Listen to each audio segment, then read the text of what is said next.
Hello friends, this is our fourth part of agronomy. Today we discuss about seed and sowing. So firstly we discuss about the definition of seed. Seed is a fertilized ripened ovule constituting of the three main parts seed coat, endosperm, embryo which may due course give rise to a new plant. यानी seed क्या होता है? Seed एक fertilised ripened ovule है। कई बार बहुत सारे student confuse होते हैं ओव्यूल है या ओवरी है। तो ये क्या है? ओव्यूल है और फर्टिलाइज्ड है, राइपंड है, जिसके अंदर तीन मेन पार्ट्स होते हैं। सीड कोट होता है, एंडोस्पर्म होता है और एम्ब्रियो। इसके बारे में हम फर्दर डिस्कस करेंगे। आप इसको बेसिकली याद रखें, सीड कोट, एंडोस्पर्म और एम्ब्रियो जो एक नए प्लांट को राइज करते हैं। अब इसकी कुछ डायग्रामेटिक इन्फॉर्मेशन दी है। ये मोनोकोट प्लांट है, ये डाइकोट सीड है, मतलब ये सीड है दोनों। ये हमने कॉर्न सीड ले लिया है, ये हमने बीन सीड ले लिया है। यानी जो आउटर लेयर होती है उसे कहते हैं हम सीड कोट। और सीड कोट के भी दो होते हैं, एक तो टेस्टा होता है, एक टेगमन होता है। इसके बारे में आगे डिस्कस कर लेंगे। एम्ब्रियो, इसके बारे में इस मोनोकोट के अंदर देख सकते हैं, ये वाला एम्ब्रियो है, ये वाली लेयर ये है, ये एम्ब्रियो है। और इसके अंदर कौन सा है? डाइकोट सीड के अंदर कौन सा है? एम्ब्रियो। ये वाले हैं plumule, epicotyl, hypocotyl, radical, cotyledon, ये सब एम्ब्रियो है। इसके बारे में हम आगे डिस्कस कर लेंगे। ये बीन सीड है और ये कॉर्न सीड है। अब मेन पार्ट्स ऑफ सीड कौन कौन से हैं? सबसे पहला है सीड कोट, फिर है एंडोस्पर्म, फिर है एम्ब्रियो। सबसे पहला है seed coat. They are protective outer covering of the seed that usually hard, thick and brownish in colour. यानी ये एक प्रोटेक्टिव आउटर कवरिंग होती है किसकी? सीड की। यानी जो सीड को बाहर के किसी भी आउटर इन्वायरमेंट से प्रोटेक्ट करने का काम करती हैं। ये यूजुअली हार्ड होती हैं, यानी ये थोड़ा लगा सकते हैं आप। आउटर कवरिंग आपने किसी कॉटन का छिलका देखा हो तो वो थोड़ा हार्ड टाइप का होता है, थिक होता है, थोड़ा थिक उसका स्ट्रक्चर होता है। मेनली ज़्यादातर ये 100% नहीं होता, ब्राउनिश कलर में होता है। The seed coat is formed from the outer covering of the ovule called integument. यानी सीड कोट किस चीज़ से मिलकर बना होता है? आउटर कवरिंग किसकी? ओव्यूल की, और इसे हम कहते हैं इंटेग्यूमेंट। और इसके अंदर यूजुअली दो लेयर होती हैं। पहली होता है टेस्टा जो थिक आउटर लेयर होती है, और टेगमन जो इनर लेयर होती है। टेस्टा आउटर लेयर होती है, थोड़ी थिक होती है, और टेगमन ये अंदर वाली लेयर होती है। अब हम इसके फंक्शन देखते हैं। सबसे पहला है acting as a physical barrier against the entry of parasite. यानी बहुत सारे सोइल के अंदर पैरासाइट होते हैं जिसके अंदर हम सीड डालते हैं, तो वो एक फिजिकल बैरियर का काम करते हैं। डायरेक्ट पैरासाइट्स, पैथोजेंस किसी को भी डायरेक्ट सीड के अंदर एंट्री नहीं देती। फिर नेक्स्ट है protecting the seed from physical and mechanical damage. यानी कई बार क्या होता है, बहुत सारा कोई भी मैकेनिकल थोड़ा बहुत हल्का फुल्का प्रेशर आ जाता है, या फिर सोइल का भी कोई फिजिकल प्रेशर ज़्यादा हो, तो उससे प्रोटेक्ट करने का काम करते हैं। क्योंकि अंदर वाले पार्ट बहुत होते हैं, लगा सकते हैं आप, सॉफ्ट टाइप में, और ये होता है हार्ड, तो उसको प्रोटेक्ट का काम करती है। अब नेक्स्ट पॉइंट है preventing the seed from germination even under favourable condition of the growth. यानी ये सीड को जर्मिनेशन से बचाता है। यानी ये एक प्रकार लगा सकते हैं आप, जर्मिनेशन के अगेंस्ट होता है ये। यानी अगर फेवरेबल कंडीशन है, ऑप्टिमम मॉइस्चर है, या कुछ भी कंडीशन है, उस कंडीशन के अंदर भी ये सीड को जर्मिनेट होने से रोकता है। इसको हम कहते हैं सीड डोरमेंसी। फिर नेक्स्ट है preventing the excessive loss of water from the seeds. यानी कई बार क्या होता है कि जो हमारे सीड होते हैं उसको अगर हम लगा सकते हैं आप कि हम धूप में रख दें, कोई भी कंडीशन हो, तो ज़्यादा वाटर का लॉस ना हो जाए, उससे उस कंडीशन से प्रोटेक्ट करता है क्या? Seed coat. अब हमारा एंडोस्पर्म है। It is a tissue that is rich in oil, starch and protein. यानी ये एक टिश्यू होता है, एक सिंपली टिश्यू होता है जो रिच होता है किसके अंदर? ऑयल के अंदर, स्टार्च के अंदर, और बहुत सारी इसमें अमीनो एसिड, प्रोटीन लगा सकते हैं, वो पाए जाते हैं। डिपेंडिंग ऑन द प्रेजेंस और absence of endosperm, seeds are of two types. यानी एंडोस्पर्म प्रेजेंट है या अब्सेंट है, उसके बेसिस पर हमारे दो टाइप के होते हैं एंडोस्पर्म। सबसे पहला है नॉन एंडोस्पर्मिक और एक्स एल्ब्यूमिनस सीड्स, यानी जिनके अंदर एंडोस्पर्म नहीं होता, characterised by the complete absence of the endosperm such as the seeds of pea, groundnut and gram. बहुत इंपॉर्टेंट एग्जांपल हैं, और कई बार क्वेश्चंस आ भी जाते हैं इसके ऊपर, 1 मार्क्स में ज़्यादातर आते हैं।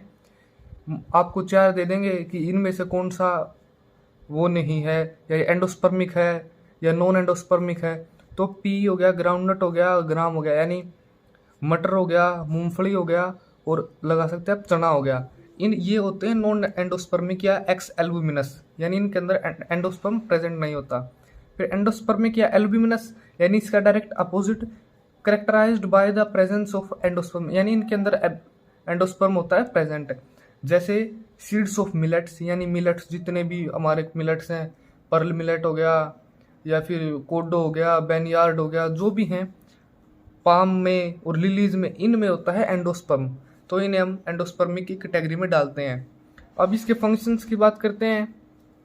Storing of reserve foods that provide nourishment to the developing plant, यानी एक ये स्टोरेज हाउस का काम करता है, यानी लगा सकते हैं गोदाम का काम करता है, जो नरिशमेंट प्रोवाइड करता है एक डेवलपिंग प्लांट के लिए। Protecting the embryo the next part of the seed, यानी ये एम्ब्रियो को प्रोटेक्ट करने का काम करता है, यानी क्योंकि ये सीड का एक नेक्स्ट पार्ट है, यानी एम्ब्रियो सबसे अंदर है, सबसे बाहर क्या है, कोट, सीड कोट, फिर एंडोस्पर्म, फिर उसके अंदर होता है एम्ब्रियो, यानी ये एम्ब्रियो को प्रोटेक्ट करने का काम करता है। ये एम्ब्रियो को किसी भी मैकेनिकल बैरियर से बचाता है। अब हमारा थर्ड आता है एम्ब्रियो, जो सबसे अंदर वाला पार्ट होता है। There are the young plants that is developing inside the seed coat, यानी हमें पता है कि सीड कोट के अंदर नए, यानी जो नवजात प्लांट होते हैं वो डेवलप हो रहे होते हैं अंदर की side. An embryo contains the under developed tissue of leaves, stem and root of the plant, यानी एम्ब्रियो के अंदर क्या क्या कंटेन होता है, मतलब एम्ब्रियो क्या क्या रखता है अपने अंदर। एक तो रखता है टिश्यू, ये टिश्यू रखता है किस चीज़ के, जो आगे चल कर मतलब जो भी हमारा पूरा पेड़ बनेगा या भी कोई भी क्रॉप का भी है, तो वो सब एम्ब्रियो अपने रखता है, यानी उनके टिश्यू आगे मल्टीप्लाई हो करके पूरा प्लांट बनाते हैं। स्टेम की टिश्यू रखता है और साथ में रूट के टिश्यू रखता है, यानी बेस यहाँ पे टिश्यू ही है।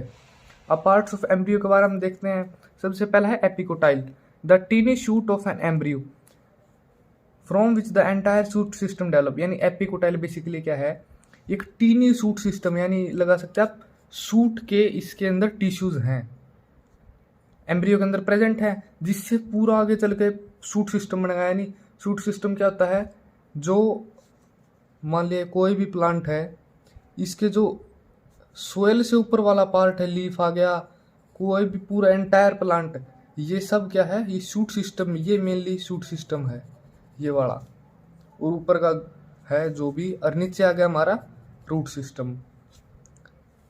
The tip of the epicotyl is called plumule, यानी जो टिप है किसकी, एपिकोटाइल की, एपिकोटाइल की टिप को हम क्या कहते हैं, प्ल्यूम्यूल कहते हैं।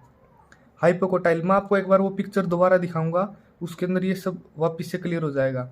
Hypocotyl, the stage of transition from the growing shoot and root of embryo, यानी हाइपोकोटाइल क्या है, ये स्टेज ऑफ ट्रांजिशन है जिसके अंदर ग्रोइंग शूट और रूट होते हैं, मतलब ये एक स्टेज है बेसिकली। क्या है हाइपोकोटाइल, क्या है, स्टेज है ट्रांजिशन का, growing shoot and root from embryo, embryo से शूट और रूट के डेवलपमेंट का एक स्टेज है, ट्रांजिशन फेज है। अगर आता है radicle, the tiny root of the embryo, radicle क्या है, टीनी रूट है एम्ब्रियो का। फिर cotyledons, there are leaves of the embryo that provide nourishment to the developing plant. Cotyledon क्या है, ये एक एम्ब्रियो के लीव्स हैं जो सीड के अंदर प्रेजेंट है, जो नरिशमेंट प्रोवाइड करने का काम करते हैं डेवलपिंग प्लांट, यानी जब प्लांट थोड़ा हल्का सा डेवलप होने लग जाता है तो कोटिलिडन्स उसको नरिशमेंट प्रोवाइड करते हैं। अब इसके दो टाइप हैं, मोनोकोटिलिडन्स हो गया, डाइकोटिलिडन्स हो गया। हम बेसिकली मोनोकोट और डाइकोट भी कह सकते हैं। एम्ब्रियो विद वन कोटिलिडन, जिनके अंदर एक कोटिलिडन होता है वो होते हैं मोनोकोट, और जिनके अंदर दो कोटिलिडन होता है वो होते हैं डाइकोट।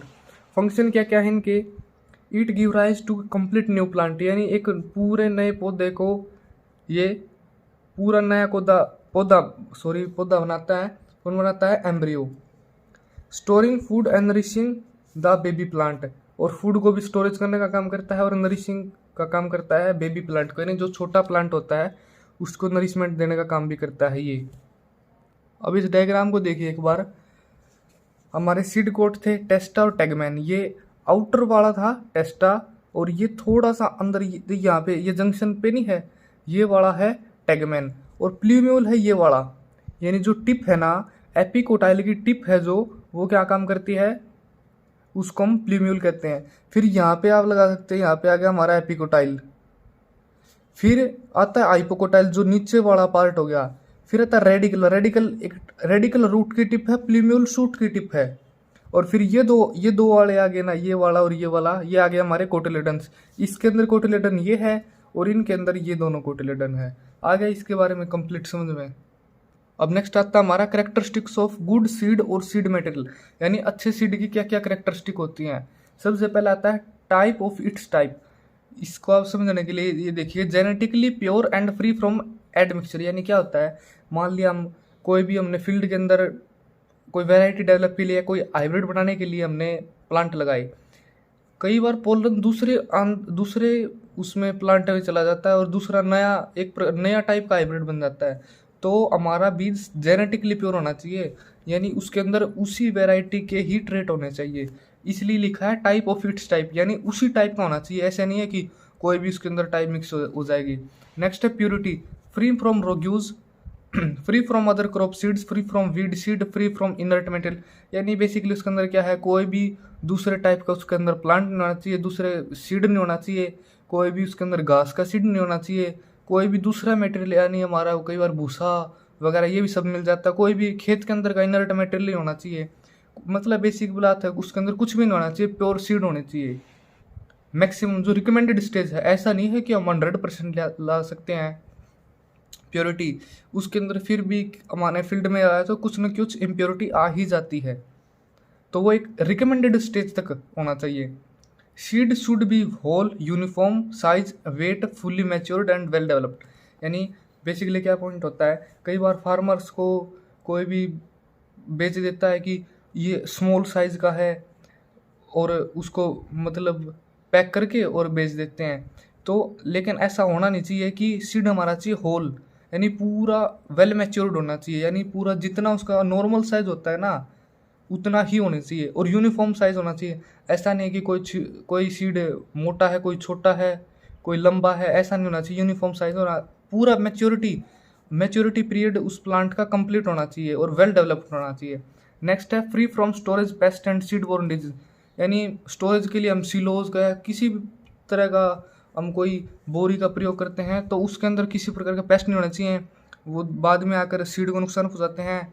सीड बोर्न डिजीज नहीं होनी चाहिए, यानी बहुत सारी डिजीज हो जाती हैं जो सीड के थ्रू फैलती हैं, जैसे tikka leaf spot in groundnut, यानी ग्राउंडनट की एक इम्पोर्टेंट डिजीज है टिक्का लीफ। और रेड रोट होता है शुगर कैन, ये शुगर कैन के लगा सकते हैं आप, कैंसर का काम करती है। हमारा शुगर कैन का प्लांट आपने कभी देखा भी होगा, अंदर से पूरा रेड हो जाता है, वो रेड रोट होता है शुगर कैन के अंदर। ये सब सीड बोर्न डिजीज है, इनसे फ्री होना चाहिए, तभी हम बेस्ट क्वालिटी का सीड बोल सकते हैं उसको। नेक्स्ट है seed should contain optimum amount of moisture, यानी ऑप्टिमम अमाउंट होना चाहिए मॉइस्चर का। यानी कई सीड होते हैं जिनके अंदर थोड़ी सी ज़्यादा मात्रा भी चल जाती है, उनके अंदर एवरेज थोड़ा ज़्यादा होता है और कुछ के अंदर कम होता है। सीरियल्स के अंदर नॉर्मली 11-12 के आसपास होता है, थोड़ा बहुत कम भी हो सकता है। नॉर्मली इस 8 से 12 के बीच में ज़्यादातर सीरियल्स के अंदर ये चलता है। हाई परसेंट यानी जर्मिनेशन की परसेंटेज अच्छी होनी चाहिए। ऐसा नहीं कि हमने खेत के अंदर फील्ड के अंदर लगाया और उसके अंदर मात्र 40-50% उसकी जर्मिनेशन परसेंटेज है, 98 से 99% होनी चाहिए। क्या होता है जर्मिनेशन परसेंटेज ग्रासेज, यानी ग्रासेज के अंदर नॉर्मली जर्मिनेशन परसेंटेज कम होती है, 20 से 25% ही होते हैं, तो उसके अंदर इतनी जर्मिनेशन परसेंटेज होनी चाहिए। फ्री फ्रॉम डोरमेंसी, यानी डोरमेंसी पीरियड उसका लगभग एंड होना चाहिए, यानी डोरमेंसी उसके अंदर नहीं आनी चाहिए। डोरमेंसी की प्रॉब्लम मेनली किस किस के अंदर देखी जाती है, ग्राउंडनट के अंदर देखी जाती है, राइस के अंदर, सनफ्लावर के अंदर, इनके अंदर डोरमेंसी देखी जाती है। नेक्स्ट है वायबिलिटी, सोयाबीन अपनी वायबिलिटी को बहुत जल्दी यूज़ कर ले, मतलब ख़त्म हो जाती है उसकी वायबिलिटी, तो हमारे जो सीड्स हैं वो अच्छी वायबिलिटी वाले होने चाहिए, कि ऐसा नहीं कि वो मतलब उसकी लाइफ ही अंत हो चुका है। नेक्स्ट है टाइप ऑफ सीड, सीड कितने टाइप के होते हैं, 4 टाइप के होते हैं, ब्रीडर या न्यूक्लियर सीड। नेक्स्ट है फाउंडेशन सीड, फिर नेक्स्ट है सर्टिफाइड सीड, फिर है ट्रूथफुल लेबल्ड सीड, यानी ट्रूथफुल लेबल सीड होता है, इनके अंदर फुली लेबल्ड होते हैं। टाइप को बेसिकली आपको याद करना होता है, इसके अंदर कोई ज़्यादा खास बात नहीं है। सबसे पहला होता है न्यूक्लियर सीड, ये ब्रीडर वगैरह के होता है, किसान के लिए मेनली सर्टिफाइड या ट्रूथफुल लेबल सीड ही होता है। सर्टिफाइड सीड नॉर्मली किसान यूज़ करता है। और ये सब ब्रीडर्स द्वारा यूज़ किए जाते हैं, स्टेट एग्रीकल्चर यूनिवर्सिटीज़ द्वारा यूज़ किए जाते हैं। अब हम सीड रेट के बारे में देखते हैं। The required number of plants per unit area is decided by calculating the seed rate, यानी कितने एक यूनिट एरिया के अंदर कितने प्लांट्स होंगे, ये हम किससे कैलकुलेट करते हैं, सीड रेट के थ्रू। यानी ऐसा नहीं कि हमारी डेंसिटी बहुत ज़्यादा हाई हो गई, सीड रेट हमने बहुत ज़्यादा डाल दिया। मान लीजिए कि मेनली कितना रिकमेंडेड होता है, 40 kg होता है और हमने डाल दिया उसके अंदर 80 kg, तो वो एक प्लांट्स पर यूनिट एरिया होना चाहिए। The seed rate depend on the spacing और प्लांट पॉपुलेशन। सीड रेट किसके ऊपर डिपेंड करता है, स्पेसिंग, यानी हमने स्पेस कितना रखा है, 20x10 रखा है या 20x45 रखा है। Plant population per unit area कितनी है, उस सीड का टेस्ट वेट कितना होता है पर 1000 का, उसका कितना वेट होता है, किसी का 21 ग्राम होता है, किसी का 45 ग्राम होता है, वो वेरी करता है। जर्मिनेशन परसेंटेज उस सीड की कितनी रहती है, कई क्रॉप की कम रहती है, कई की ज़्यादा रहती है। तो इन सब फैक्टर्स को हम मिला के फाइनली हम सीड रेट निकालते हैं। ये सीड रेट का फॉर्मूला है। सीड रेट प्लांट पॉपुलेशन, ये PU है, ये क्या है, पॉपुलेशन है, फुल फॉर्म इसकी प्लांट पॉपुलेशन पर हेक्टेयर लेना हमने normally. Seed rate number of seeds या लिखा है, यानी टोटल नंबर ऑफ सीड कितने हैं, टेस्ट वेट कितना होता है नॉर्मली उस सीड वेट का, मतलब उस सीड का, और मल्टीप्लाई 100, यानी इसी के अंदर है ये 100 वाला, आगे जगह नहीं थी इसलिए मैंने यहाँ पे लिख दिया, इंटू 100, नीचे 1000 divided by 1000 into real value. Real value अब हम कैसे निकालते हैं, purity percentage into germination percentage. यानी आपको पेपर में एग्जाम के अंदर आपको दिया होता है कि प्योरिटी परसेंटेज क्या है उस सीड की और जर्मिनेशन परसेंटेज क्या है, इंटू डिवाइडेड बाय 100 कर देंगे। यहाँ से हमारी रियल वैल्यू निकल आएगी। इस रियल वैल्यू को हम यहाँ पे पुट कर देंगे, साथ में हम प्लांट पॉपुलेशन निकाल लेंगे। प्लांट पॉपुलेशन कैसे निकालते हैं, एरिया पर हेक्टेयर, यानी एक हेक्टेयर के अंदर कितना एरिया है, डिवाइडेड बाय कितने उनके अंदर स्पेसिंग रखते हैं हम। ऐसे आप सीड रेट निकाल सकते हैं। Real value is essential to determine the actual quantity of seed that will be required to obtain desirable plant population. यानी हम रियल वैल्यू बहुत इसेंशियल है एक्चुअल क्वांटिटी निकालने के लिए। ये हमारा इस वीडियो में इतना ही। हम नेक्स्ट वीडियो के अंदर इस चैप्टर को कंप्लीट कर देंगे।